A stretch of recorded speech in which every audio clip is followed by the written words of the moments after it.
한국어를 배우겠다고? 헝가리의 어느 작은 시골 마을에서 한 외국인 소녀가 주위 친구들에게 놀림을 받으며 무시당하고 있는데요. 주위의 몇몇 외국인 아이들은 한국이 어디에 있는 나라인지 모르겠다며 대놓고 무시를 하는데도 외국인 소녀는 아무 말도 하지 못하고 홀로 견뎌내는 모습입니다. 과연 외국인 소녀에게는 무슨 일이 있었던 것일까요? 헝가리 여성의 사연입니다.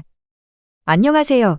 저는 헝가리의 센테시라는 작은 마을에서 태어나고 자란 스테피라고 합니다. 저에게는 조국인 헝가리보다도 더 사랑하는 나라가 한 군데 있는데요. 그건 바로 아시아에 있는 한국이라는 나라입니다. 저뿐만 아니라 저희 가족 모두에게는 정말 은인 같은 나라이죠.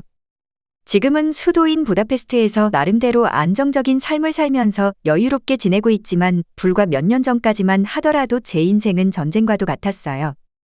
어렸을 때 아버지와 엄마 그리고 남동생인 샨도르까지 4명이서 살다가 아버지는 제가 6살이 되던 해에 갑작스럽게 돌아가셨습니다.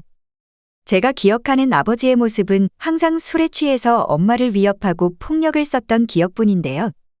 자주는 아니었지만 저에게는 물론 어린 샨도르에게도 종종 폭력을 사용했고 아버지가 집에 돌아오고 술을 마시기 시작하면 항상 긴장한 마음으로 쥐죽은 듯이 아무 소리도 안 내고 방 안에서 동생과 둘이 두려움에 벌벌 떨었죠. 지금은 기억이 어느 정도는 희미해져가고 시간이 지나갈수록 점점 무뎌지지만 그 어린 나이에도 힘들었던 기억은 아직도 제 마음속에 남아있어요. 평소에 집안일만 하셨던 엄마는 아버지가 돌아가시고 집에 수익이 전혀 없어지자 밖으로 나가서 일을 시작하셨지만 제대로 된 일을 구할 수가 없었습니다. 수입이 현저히 적어지자 저와 제 동생 끼니를 걱정해야 할 정도로 상황이 어려워졌고 하루에 한 끼도 못 먹고 굶주린 적도 많았어요. 그나마 아버지가 살아있었을 때는 쥐꼬리만큼이라도 집에 갖다 주던 돈이 그나마 도움이 됐고 차라리 폭력을 사용하더라도 아버지가 있었으면 좋겠다고 생각이 들 정도였으니까요. 그렇게 하루하루 힘든 날을 보내던 어느 날 집 앞에서 동생과 함께 시간을 보내고 있었는데 한동양인 남자가 지나가면서 저와 눈이 마주치고 저에게 인사를 건네왔어요. 저희 마을은 작은 시골 마을이고 여행자가 많이 찾아오는 곳이 아니었기에 그날 난생 처음으로 동양인을 본 것이죠.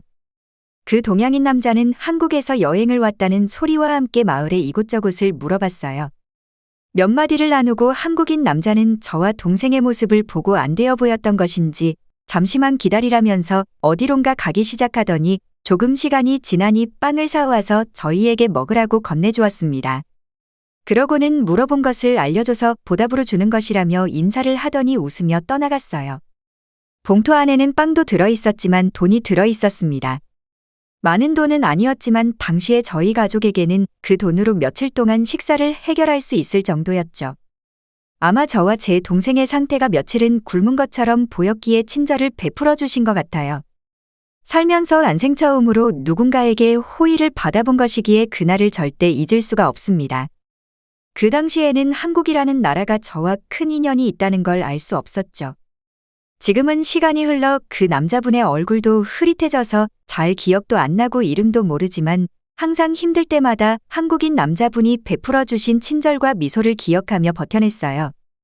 시간이 흐르자 엄마도 안정적인 일을 하기 시작해서 고정적으로 수입이 발생했고 돈을 모으진 못했지만 예전처럼 더 이상 굶거나 하는 일은 없었죠.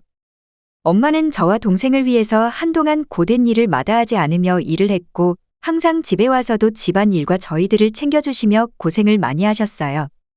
늦은 밤 엄마가 혼자 울고 있는 모습을 여러 번 봤고 엄마가 잠이 들면 거친 숨소리가 얼마나 하루하루가 고달팠는지 그 어린 나이에도 느낄 수가 있었습니다. 시간이 흘러 저와 제 동생은 학교를 다니기 시작했고 제 인생에서 어쩌면 다시는 오지 않을 행운이 찾아왔는데요. 그건 바로 제가 다니던 학교에서는 제2의 외국어를 따로 배우고 있었는데 그 당시에 처음으로 한국어반이 생겼어요. 독일어와 영어를 배우려는 학생들이 대부분이었고 한국어를 배우려는 학생은 저를 제외하면 단 한 명도 없었습니다.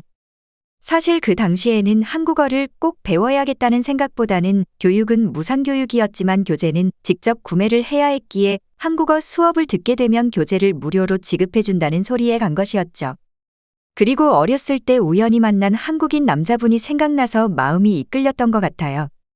친구들은 한국어를 왜 배우는 것이냐며 이해할 수 없다는 소리를 하면서 한국이 어디에 있는 나라냐며 대부분 저를 무시하는 친구들도 많았고 놀리는 친구들도 여럿 있었지만 제 속사정을 이야기하지 않았어요. 그저 친구들 앞에서는 한국어를 배워놓으면 분명 나중에 좋은 일이 있을 거라며 이야기하곤 했죠. 교재도 무료로 준다고 하였음에도 지원자는 저밖에 없었습니다. 그럴 수밖에 없는 것이 그 당시에 한국이라는 나라가 어디 있는지 모르는 친구들이 많았고 한국어를 배워서 크게 도움이 될 거라고는 생각하기 힘들었으니까요. 만약 교재를 무료로 지급해주지 않았다면 저 역시도 다른 언어를 선택했을지도 몰라요. 한국어를 가르쳐 주신 선생님은 헝가리인과 한국인 혼혈이었어요. 어린 시절을 한국에서 보냈다는 선생님에게 한국 문화와 예절도 배우고 헝가리에서는 한국어를 할 수 있는 헝가리인이 많이 없기 때문에 제대로 배워놓는다면 성인이 되어서도 빛을 볼 수 있을 거라며 열심히 배워보라는 소리를 해주셨죠. 한국어를 배우는 학생이 저 혼자였기 때문에 과외식으로 한국어를 배울 수 있었고 저의 가정사도 알게 된 선생님은 두 번째 엄마가 되어주셨습니다. 저를 진심으로 아껴주셨고 제가 곤란한 상황이 찾아오면 항상 해결 방법을 알려주시고 때로는 직접 해결을 해주시기도 했어요. 그렇게 3년간 선생님에게 한국어를 배웠고 그 뒤엔 한국어반이 없어지게 되면서 따로 혼자 공부를 했죠. 선생님은 꾸준히 저와 연락하고 한국의 책을 저에게 가져다 주시며 공부할 수 있도록 도와주셨습니다. 16세가 넘어가면서 무상교육이 끝이 나기에 저는 제가 할 수 있는 일을 찾아서 아르바이트를 하면서 학교를 다녔는데요. 그러던 어느 날 선생님께서는 한국으로 유학을 가는 것이 어떻겠냐며 추천을 해주셨습니다. 지금까지 배운 한국어 실력이 너무 아깝다고 말씀하시며 한국에서 살면서 대학교를 다녔다는 것 하나만으로 한국에 관련된 일을 하기 수월할 거라면서 말이죠. 하지만 저희 집안 사정상 한국으로 유학을 간다는 것은 현실적으로 힘들었기에 선생님에게 추천해 주신 건 감사하지만 사정상 유학을 가는 건 어려울 것 같다는 말씀을 드렸어요. 제 사정을 알고 있던 선생님은 제가 이렇게 말할 것을 알고 있기라도 한 듯 대학교의 장학금 제도와 학교를 다니며 일을 할 수 있는 곳을 구해주겠다며 저를 설득했어요. 저 역시도 한국에는 정말 가고 싶었지만 이 사실을 가족에게 어떻게 말을 해야 할까 한동안 고민을 할 수밖에 없었습니다. 아무리 고민을 해봐도 답은 나오지 않았고 사실대로 이야기를 한 뒤에 엄마와 동생이 부정적인 반응을 보인다면 깔끔하게 포기하기로 마음먹었죠. 조심스럽게 가족에게 한국으로 유학 이야기를 꺼내면서 장학금 제도와 일할 수 있는 곳을 선생님께서 구해주실 수 있어서 추천을 해주셨다고 말을 하고 지금부터 아르바이트하는 돈을 착실히 모아놓고 초기 생활비로 사용하면 될 것 같다고 말했어요. 제 이야기를 듣고 엄마와 동생은 그렇게 좋은 기회가 있으면 당연히 가야 한다면서 엄마는 자신이 모아둔 돈을 저에게 보여주시며 적은 돈이지만 유학 가기 전까지 조금 더 모아서 주신다고 말씀하셨고 동생은 자신도 아르바이트를 해서 도움을 주겠다고 말하는 모습에 눈물이 났죠. 선생님에게도 이 소식을 전하자 잘 되었다면서 남은 기간 동안 조금 더 노력하자고 말씀하셨습니다.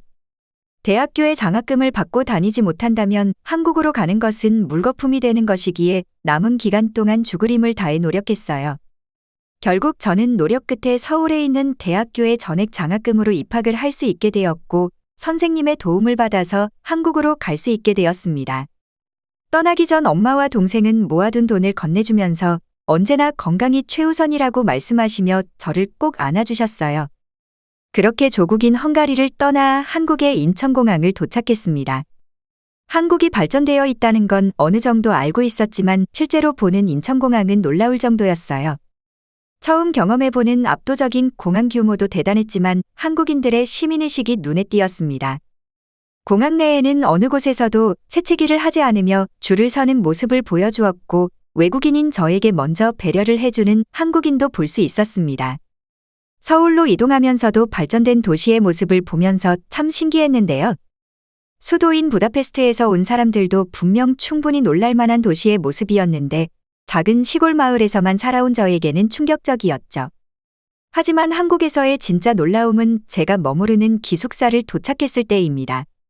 사실 헝가리에서는 낮은 건물들이 대부분이고 기숙사는 최악의 환경이지만 제가 살게 될 한국의 기숙사는 엄청난 크기의 빌딩이면서도 쾌적하고 깔끔했습니다. 그뿐만 아니라 기숙사인데도 생활할 수 있는 모든 것이 구비되어 있어서 제가 살아왔던 그 어느 집보다도 좋다는 느낌을 받았습니다. 기숙사 앞에는 따로 인공으로 만든 정원과 산책을 할 수 있는 길도 있었고 이제부터 이곳에서 살아간다는 상상을 하니 가슴이 떨려왔어요. 기숙사는 3인실로 처음 보는 친구들과 함께 생활하는 것이기에 불편할 거라 생각했는데 한국인 친구들은 배려심이 대단해서 생각했던 것과 전혀 달랐어요. 어렸을 때부터 많은 교육을 받는 것인지 한국인들은 남에게 피해를 주는 것을 극도로 싫어했죠. 신기하게도 한국인 친구들에게는 항상 좋은 냄새가 나고 방의 향기마저 달콤했어요. 하루에 한 번씩 모든 친구들이 샤워를 하고 한 번 입었던 옷은 바로 세탁을 하는 모습에 놀랐죠. 살면서 제가 더럽다고 느낀 적이 단 한 번도 없는데 한국인 친구들을 보면 제가 너무 더럽다고 느껴집니다. 그뿐만 아니라 한국에 처음 온 저를 위해 친구들은 이곳저곳을 구경시켜주기도 하고 한국식 화장을 해주고 스타일링도 해주며 항상 저를 챙겨주곤 했습니다. 이렇게 많은 한국인 친구들의 배려에도 불구하고 한국 생활 초반에는 적응을 하기 힘들었고 고향이 그립고 가족들도 보고 싶어서 혼자 울곤 했는데 한국에 살아가고 적응할수록 헝가리와는 차원이 다른 세상에 살고 있는 듯한 편리한 시스템들이 너무 많다는 걸 알게 되었죠. 도시의 인프라 수준도 헝가리와 비교되지 않을 정도로 뛰어났고 특히 가장 좋았던 건 치안의 수준이었습니다. 한국은 어느 곳이나 늦은 밤에 혼자 돌아다녀도 전혀 위험하지 않고 소매치기가 없다 보니 길거리를 걸어다니며 자신의 소지품을 신경 쓰지 않아도 됩니다. 그리고 헝가리에서는 상상조차 못하는 편하고 빠른 시스템들이 많죠. 공공기관이나 은행 업무도 제가 원하는 시간에 가서 빠르게 처리할 수 있고 병원은 저렴할 뿐만 아니라 큰 수술이 아니라면 당일에 예약하지 않고 방문해서 진료를 받습니다. 응급실이 아님에도 24시간으로 운영하고 있는 병원도 있고 약국도 있죠. 심지어는 골목마다 존재하는 편의점에서 각종 의약품들을 팔고 생필품들도 팔아요. 필요한 것이 있다면 당일에 배송하는 시스템과 택배는 다음 날이 되면 집에 오고 치안이 좋으니 그 택배를 직접 받지 않아도 집 앞에 두고 가면 그 누구도 훔쳐가지 않습니다. 24시간으로 운영되는 상점들이나 배달 시스템은 너무 많아서 셀 수도 없을 정도예요. 한국인 친구들은 헬조선이라는 단어를 많이 사용했는데 한국에서 살기 힘들다는 말입니다. 하지만 그 친구들은 한국이 아닌 다른 곳에서 살아보지 않아서 그런 말을 하는 거죠. 분명 빠른 시스템의 부작용도 있을 테고 안 좋은 점도 있을 테지만 한국인들은 아마 헝가리뿐만 아니라 대부분의 나라들에서는 답답해서 살지 못할 거예요. 처음 한국인들을 마주하게 되면 겉으로는 차가워 보이는 사람들이 많지만 그 누구보다도 예의가 바르고 마음이 따뜻한 사람이 많아요. 한국에서 생활하면서 도움을 무수히 많이 받고 한국인 친구들은 학교를 졸업하고 제가 헝가리로 돌아가는 그날까지 저를 챙겨주었어요. 헝가리로 돌아오고 저는 통역과 번역 일을 시작했는데요. 처음에는 경력이 없다 보니 페이가 많지는 않았지만 그래도 일이 즐겁다는 걸 느꼈죠. 어느 순간부터 한국이 세계적으로 유명해지기 시작했고 헝가리에서도 많은 사람들이 K-팝에 열광하고 한국 문화를 좋아하기 시작했어요. 각종 광장들에서는 K-팝을 틀어놓고 춤을 추는 사람들이 많고 헝가리 내의 한국 음식들도 서서히 퍼져나갔죠. 특히 수도인 부다페스트에 K-팝 클럽이 따로 생겨났을 정도로 많은 사람들이 열광했어요. 한국이 인기가 많아질수록 제 일도 점점 늘어났고 한국어를 배우고 싶어하는 사람들이 많아지면서 과외까지도 시작하게 되었죠. 처음에는 아르바이트식으로 하나둘씩 가르치던 학생들이 점점 늘어나면서 과외를 하는 것이 통역과 번역 일을 하는 것보다도 수입이 훨씬 많아졌어요. 결국 본업을 잠시 미룰 수밖에 없었고 모든 시간을 학생들을 가르치는 데 투자한 결과 과외를 시작한 지 3개월 만에 제 나이 또래의 친구들보다 훨씬 많은 돈을 벌기 시작해서 친구들 연봉보다도 많은 돈을 한 달 만에 벌었어요. 제 월급을 처음 본 엄마는 너무 놀라워하시면서 대견하다며 눈물을 흘렸습니다. 그 이후부터는 저희 가정은 경제적으로 자유로워졌는데요.